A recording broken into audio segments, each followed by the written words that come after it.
Hey, we're back. This is Minding Your Business with the Lancaster Chamber of Commerce. I'm Chris Spiker of Antelope Valley Florist. I'm Eric Goldstein from Goldstein Digital. Our last guest today is Dr. Nick Donen from City of Hope.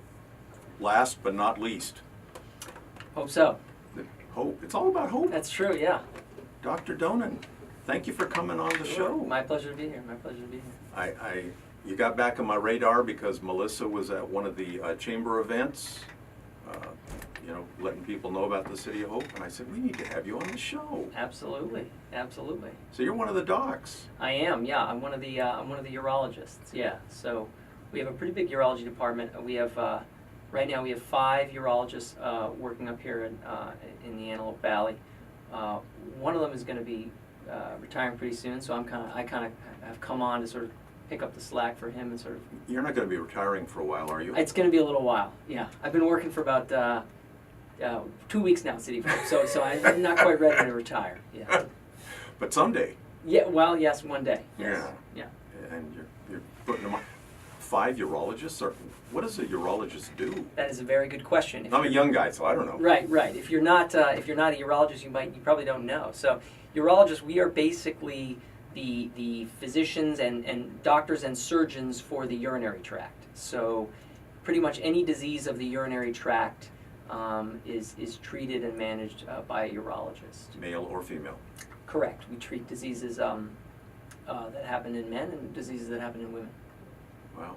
Mm-hmm. Yeah. You go to school for that? You do, yeah. A lot of school. Yeah, you go to a lot of school. You go to undergrad, you go to med school, then you do a residency, and then some of us, myself included, do a fellowship. So, all told, it's How many years? more than 10 years. Mine was 11, but some people do as many as 13. So. And did you catch up on your sleep yet? Yes, I'm caught up. I'm fully caught up, well rested. So now you're in an office. I mean, you're not on call, are you? Well, we do take call. We do take call because so there are a certain number of urologic emergencies. So sometimes you have to come in and deal with things at any hour. So there's a couple urologic emergencies that you got to be ready for. I was referred to City of Hope by Dr. Garrison, Mm-hmm. and I was like in the cancer part of the world over there, Mm-hmm. and talked with Kobayashi, Yeah. doctor. Dr. Kawachi. Kawachi. Yeah. Dr. Kawachi. I was only there a couple of times. Yeah. What a great facility. I mean, the people are so nice, and The people are excellent from a technical standpoint, and they are also there's kind of a culture of caring there that I think is pretty unique. There's a culture. Culture is, I think, something that's hard to kind of change.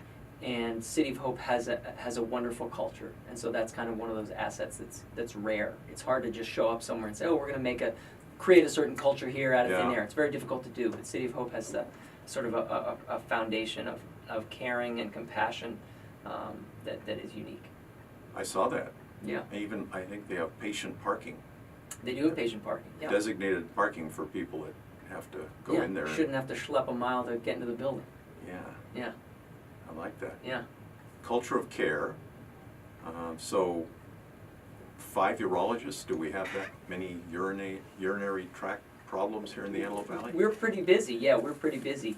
How can we avoid that kind of stuff? Well, that's a good question. Yeah. So some of these things are some of these issues that urologists deal with can be kind of prevented, and some of them cannot. So, for example, so one of the things that we deal with are cancers of the urinary tract. So, for example, we deal with kidney cancer, we deal with testicular cancer, we deal with prostate cancer, and we deal with bladder cancer. And for example, bladder cancer, the main cause of bladder cancer, at least in the United States, is smoking. So if you don't want to get bladder cancer, don't smoke. So that's a preventable thing that urologists do. Talking to you. Yeah, exactly. So if you don't want bladder cancer, don't smoke. But for example, testicular cancer, which affects young men, at least in 2017 today, we don't know of a cause that could be prevented for the most part for testicular cancer. There's some that are things that are associated, but for the most part, we don't really know why certain men get it, why certain men don't get it. So how do we find something out like that earlier? How do we? Well, for every cancer, it's sort of different. So for testicular cancer, we generally recommend men, examine their testicles. Most men sort of have a fairly good idea of what's going on down there just because of sort of general habits, but we do recommend self-exams for testicular cancer. For things like prostate cancer, it's a bit of a controversial topic, but we recommend that men talk with their primary care doctors about the merits of getting tested early for prostate cancer. So prevention includes, basically having a primary care doctor, going to see your doctor regularly, Yeah. and talking to them about just the kind of general things that you need to get checked. Yearly physical's okay? Exactly. Yep. Exactly. Absolutely right. So And- yearly and physical Doctor is looking for important. certain things, Yeah, for sure. which is yeah. what they do. Yep. They do. They can give you an exam. There are blood tests that they can talk to you about. That's why it's important for people to have a primary care doctor, and then when things come up, they refer to a urologist, and sort of we take over. Some people that I know, they only go to the doctor when it hurts. Yeah, and that's what a lot of people do, but that's not really probably the best way to deal with things. The Yeah. best way to deal with things is to check in from time to time, because there's certain things that can show up that don't cause any pain. Things like blood pressure. You got to go in and get your blood pressure checked. You don't know if you have high And you blood could pressure. have known that a year ago. You could have known it 10 years ago. Right. So those are, that's why primary care is important, and you got to go get checked out. And then when you have issues that urologists need to deal with, that's what we're there for. That's what we're there for. So do you spend the majority of your time as a urologist, or are you also a lot of times as a general practitioner? Well, I'm a urologist. I don't do general medicine, but what oftentimes can happen is sometimes we become the gateway by which people start to go see their primary care doctors. So for an example, another issue that urologists deal with is erectile dysfunction. And sometimes guys, the first time they go to see a doctor is because they're starting to notice that they have a problem. And then they come to the urologist, and the urologist says, well, wait a minute, you're overweight. We checked your blood pressure in the office. Your blood pressure's out of control. You don't get exercise. And you sound like you're maybe feeling depressed. These are all kinds of things that can contribute to erectile dysfunction. We say, well, what's your primary care doctor? Have you guys been addressing these things? And they say, oh, I don't have a doctor. Yeah, right. We say, aha. Yeah. So some urologic issues become kind of a gateway, sort of, it's supposed to go kind of primary care to urologists. Sometimes it goes in reverse. Kidney stones is like another example of that. Let's That's- talk about kidney stones. We deal with a ton of kidney stones. That is one of the bread and butter things that urologists deal with. A lot of people have kidney stones. About somewhere between 10 and 15% of the population will get kidney stones, and that is on the rise. Every year, more and more people are getting kidney stones, so it's a big problem. Yeah. It's a big problem. It can affect adults. It can affect children, and it affects men more commonly than women, but it definitely affects many, many women. Why? Well, Why stones? why do we get them? How do we make them? So stones are essentially crystals, and they're crystals that precipitate out from your urine. So your urine contains calcium, it contains oxalate, it contains other proteins and other things that when they're present in high enough concentration in the urine, they form a little crystal. And then over time that crystal grows and grows and grows, and that's what becomes a stone. Hey, you can tell I'm fascinated.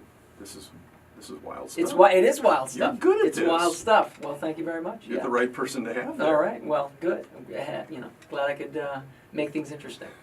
So stones are crystals. So they're crystals, and then at some point they grow up in the kidney. When they're in the kidney, they don't really cause any problems. They just kind of sit there.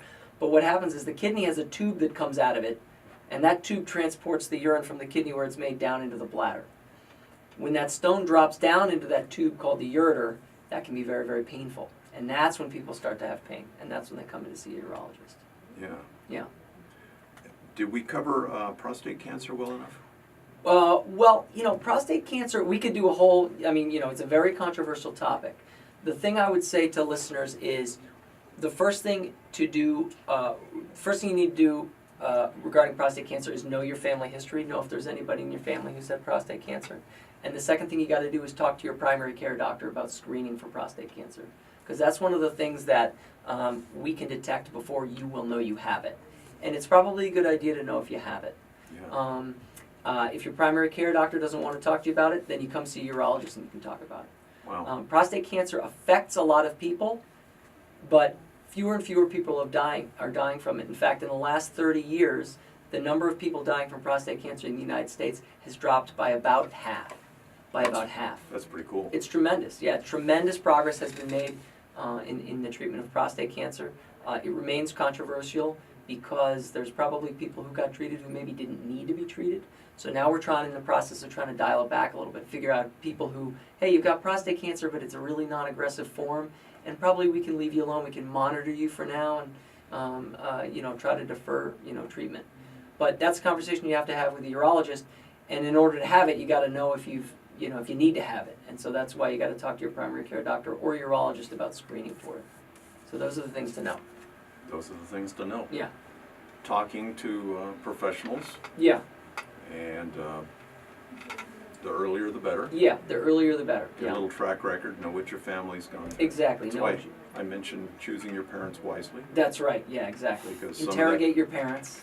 That's genes, right? Yeah. Yeah. There's a genetic component to it to some degree. Yeah. So interrogate your parents, and if they don't have a primary care doctor, then you got to send them to their primary care doctor. 30 seconds before I ask you a crazy question. Got anything else? I'm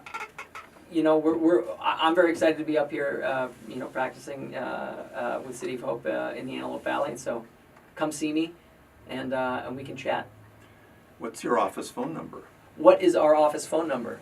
What's the official number I should give out, Melissa? Should I give the one that I have here? I've got a 902-5602. That's my direct number, 5600. Yeah, so it's 661-902-5600. We're talking with Dr. Nick Donen from City of Hope. Thanks for being on the show. It was a pleasure to be here. I'd love to come back anytime. Okay. Yeah. Thank you. Thanks, everybody.